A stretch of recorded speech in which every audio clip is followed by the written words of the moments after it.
Hi! Kung napanood nyo na ang ating part 1 ng Zubik Safari, halika na at panoodin mo ang part 2 ng Zubik Safari, the most exciting part.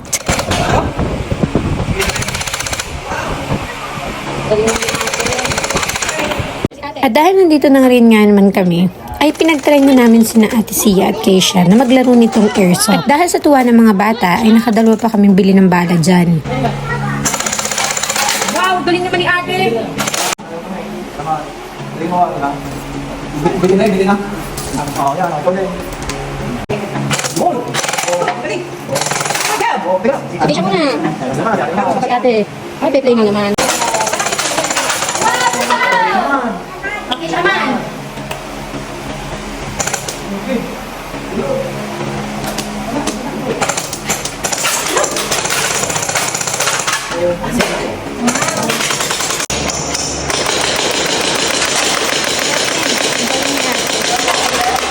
Yan!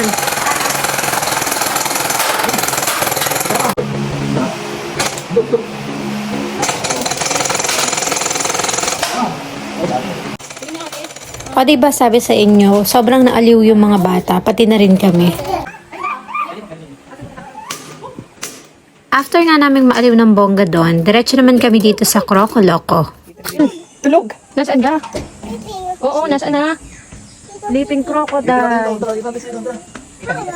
Isa sa nakaka-amaze sa part na to is maglalakad ka dyan sa ganyang bridge and then nasa ilalim niyan yung mga crocodile. Sobrang dami nila and sobrang lalaki nila. Nakakatuwa nga ang mga bata kasi hindi sila natatakot. Kita mo yung aking bunso o todo silip pa dun sa napakalaking crocodile na nasa ilalim. Naalala ko tuloy si Lolong pero hindi ko nakita ng personal yung si Lolong na crocodile. Kaya naman hindi ko siya ma-compare dito sa crocodile na napakalaki na nasa ilalim ng bridge. Sobrang lawak din ang part na to, as in ang daming crocodiles dyan sa ilalim na yan. Kung makikita nyo lang sila, talaga namang nakakahanga ang mga nagbabantay at nag-aalaga sa mga crocodiles na ito.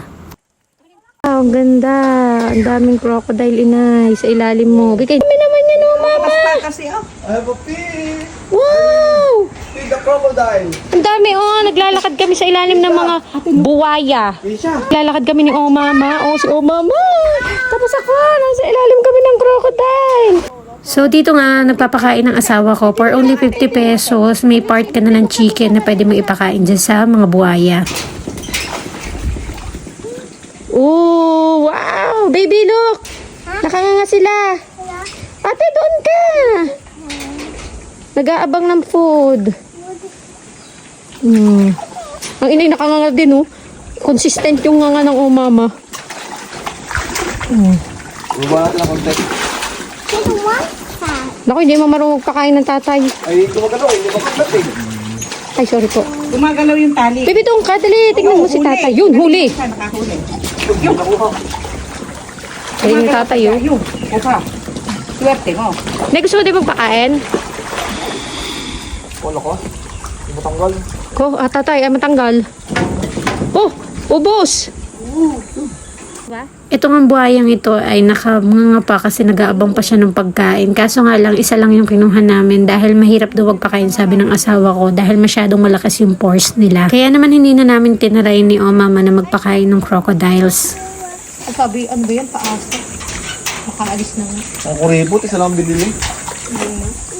Ay, di mo na atras sila ina. And then dito nga sa end ng Croco Loco Bridge is merong picture taking. Pwede ka magpa-picture dyan sa crocodile na yan. So worth 50 pesos, pwede ka na magpa-video at picture dyan. Meron din silang official photographer at pwede mo maklaim yung printed copy nila na worth 250 or 200 pesos yata yan kung hindi ako nagkakamali. Bali nagpahinga at uminom muna kami ng tubig dito. Tapos naisip namin na tanghali na din naman. Kaya naman we decided to eat muna.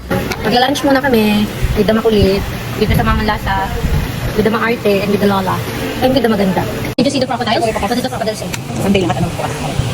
Kami nag-lunch. Order ako ng grilled with Abra. After nga namin mag-lunch, is diretso na agad kami dito sa Wild Wisdom. Bali, ito na yung pinaka most exciting part dito sa Zubik Safari. Kung makikita nyo yung jeep na nasa likod namin, yan yung sasakyan natin. Pinaghintay pa nga kami dyan ng 10 to 15 minutes kasi nagla-lunch pa daw yung driver. Pwede ka din pumili ng ipakakain mo dun sa mga tiger. Na worth 250 pesos din, 4 pieces of part chicken yan. Bumili na din kami para naman lumapit yung mga tiger. And habang naghihintay nga is nagpicture-picture muna kami. By the way, hindi na nga pala kami pumunta dun sa Aita tribes. Bali, magpe-perform daw dun yung mga Aita. Sana babalikan namin, kaso tinabad na kami dahil sobrang init na. And then yun na nga, dumating na itong aming sasakyan. Sobrang exciting talaga ng part na to, kaya naman panoorin nyo na lang. Hey, hi, tatay! Excited? Ay, naman ang makakita kanina. Wow, there's a tiger there! Yee, lapit siya! Malapit na, lapit na. Video kita dyan, oh. Wow! Hi! Hi! Wow, tatay! Wow, picture mo ini. Ito nga, oh. Binibidyoan ko. Inibidyoan mo naman kami. 7 years old lang yan. 7 lang to. Ito, may ka pang kakainin. Wow! So big, are you scared? No, that's scary. Tatay is scared. I get the eye of the tiger. So big! Sige, sige, go. Camera natin, camera natin. It's a big one. Uy, nay, dali. Oh, kita pa dyan. Oh, alay. Nakamoy ka dyan, nay. Ang ganda na ko mo dyan, nay. Nakakaingin.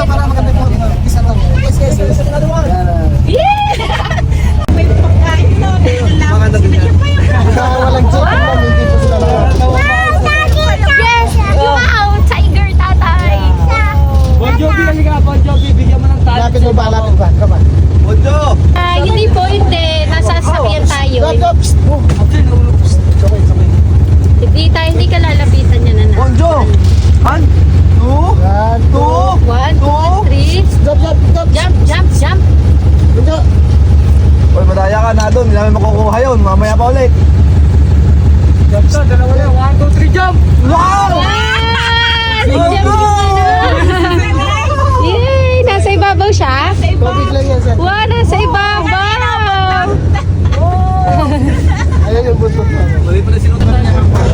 Ayan ang buntot! Ay, away! Sama na natin siya po ulit. Hindi mo siya nakagalit ko yun. Oh, yun o! Nasa taas siya! Nasa taas siya! Oh. Hi! Hi! Yun siya! Oh, bebe!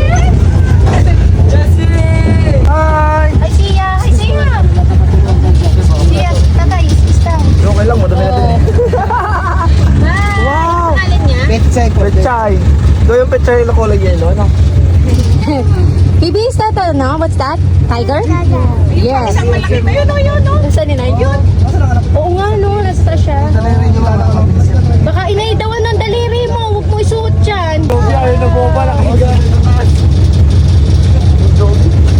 nga yung suot mo. Grabe. Grabe, B. Grabe, B.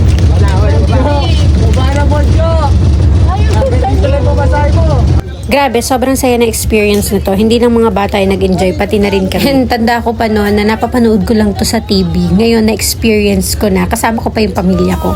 And yun na nga, isang inner child ko na naman ang nag-heal dahil sa experience na to. Kaya ang sarap din magkaanak kasi na-experience mo yung mga hindi mo na-experience nung bata ka at ipina-experience mo sa mga anak mo ngayon. And nagpapasalamat din talaga ako sa technology ngayon kasi alam kong habang buhay nila lang maaalala ang ganitong kasayang experience. Nanatamad din kasi eh. Maraming tao sir, tamad yan sir. Tamad yun tayo. Mama, oh. Dahil lang naman namin masyadong bata. Bye! Ay, ayaw masyado lumapit. Itong kulungan ng mga tiger. Alexa, munti. Oh? Okay na rin.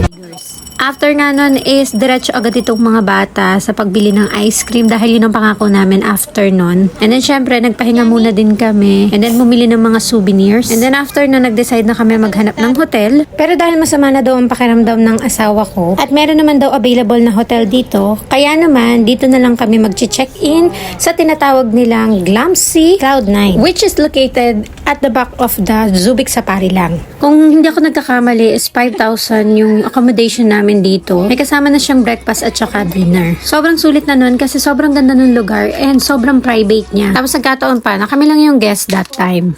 Excuse po. Pwede ba magtanong, saan po dito yung ano ng... Ito ka po yung hotel? Saan po dito yung ano? Information? So after ko nga mag-inquire is binihisan ko na mga bate kasi excited na din silang maligo. Kasi sobrang nanlalagkit na kami at saka init na init kasi nga galing kami sa tour dun sa Subic Safari. Nakakatuwa kasi solong-solo namin yung lugar. And isa pa dun sa nakakatuwa is napakababait ng staff dito. After a long day ng tour is talaga marirelax ka dito. Gusto pa nga namin sana mag-stay dito ng matagal. Kaso nga lang kinabukasan is pupunta kami ng ocean adventure. Kaya nga pala namin hindi kasama si tatay mag-swimming kasi nagpapahinga na siya that time. Tapos kung nakita niyo na yung mga reels at video ko about dito sa room namin, sobrang ganda nito. Kaya tutur ko kayo ng very very light, okay? Swimming pool. Tapos, pasok po dito. Ito yung ating tukador. Ayan, sa taas. And then ito yung CR. Nagamit na namin. Yung shower room. Ayan, doon yung damit ng mga bata. Tapos ako to. Dito yung pinto, palabas. So yan. Ang nakakatuwa dito, kada room is merong kanya-kanyang cage or pinaka-backdrop is real. Oo, totoo. Totoong mga animals. Iba't ibang klase ng animals. At ito yung binigay sa amin nung staff. Kasi dito nga daw may pinakamagandang view. At yun na nga, meron dyan tiger o lion ba yan. Hindi ko na-distinguish at hindi ko na rin naitanong sa staff kung ano ba yan. So yun nga, si tatay is lagnat. Nagda-diarrhea kasi siya that time. Pero buti na lang, God is good. Naging okay din siya kinabukasan. Tapos ito na nga, dumating na yung dinner namin at kumain na kami ng dinner kahit medyo maaga pa para naman makapagpahinga na rin ang mga bata. May tiger sa loob. Pantega. Ang ganda nga naman ng aming room. May tiger sa ano, oh. Oh, wala kayo sa room namin. Nasa cloud Wala na nine to. kami. Covid time na. Okay tayo. Hi! Kami po ay matutulog na maya-maya. Pagkapawis ako sa mga tayo ko. Yan na nga, pinapanood ko lang si ate ng konti. Tapos si baby is nakatulog na that time.